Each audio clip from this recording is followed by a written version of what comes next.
నుంచి YCP senior నాయకులు సజ్జల రామకృష్ణారెడ్డి గారు మాట్లాడుతున్నారు. ఒకసారి లైవ్ చూద్దాం.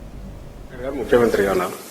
ఆ రోజు ఆయన చేసిన రచ్చ గాని, ఎన్నికల కమిషన్ మీదకి యుద్ధానికి పోవడం గాని, దబాయించి మాట్లాడడం గాని, నేరుగా ఈసీఈఓ దగ్గరికి పోయి మా వైపు నుంచి, మా పార్టీ దీని నుంచి గాని, లేదా మా ముఖ్యమంత్రి గారు అయితే ఆ రోజు నుంచి జనంలోనే ఉన్నారు. ఎందుకంటే మాకు కావాల్సిన జనం తీర్పు ఇచ్చేది. ఎన్నికల కమిషన్ కు వీలైనంత సపోర్ట్ ఇవ్వాలి. వాళ్ళ నిర్ణయం ఏదైనా సరే శిరసా వహించక తప్పదు. అది అవసరం కూడా ఎన్నికలన్నాక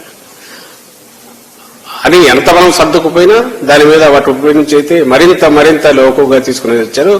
ఎందుకు దాని మీద ఒక ఇష్యూ చేయట్లేదంటే అల్టిమేట్ మనం రెస్పెక్ట్ ఇవ్వాల్సిన ఒక రాజ్యాంగ వ్యవస్థను, దానికి ఇవ్వాల్సిన పూర్తి రెస్పెక్ట్ ఇవ్వాలనేది ఒకటి. రెండవది, ఏది చేసినా మాకు అల్టిమేట్ ఎన్నికలు సాఫీగా జరగాల. ఏ వర్గాల ఏదైతే ఆశ పెట్టుకున్నాము, ప్రజల మీద విశ్వాసం పెట్టుకున్నాము, వాళ్ళు స్వేచ్ఛగా ఓటు వేసేటట్టున్నారు. స్వేచ్ఛగా ఓటు వేయగలిగితేనే మాకు విజయం దక్కుతుంది. అందుకోసం సర్దుకుపోతూ వచ్చాం. ఎక్కడ ఎలాంటి ఇది చేయకుండా ఈ రోజు కూడా అలాగే చేశాం. ఎక్కడ మా అంతటా మేము రియాక్ట్ కావడం కానీ, రెచ్చిపోవడం కానీ చేయలేదు. కారణం ఇదే, ప్రజలు స్వేచ్ఛగా ఓటు వేయాలి. స్వేచ్ఛగా ఓటు వేసినప్పుడే మేము ఎక్స్పెక్ట్ చేసిన ఫలితం వస్తుంది.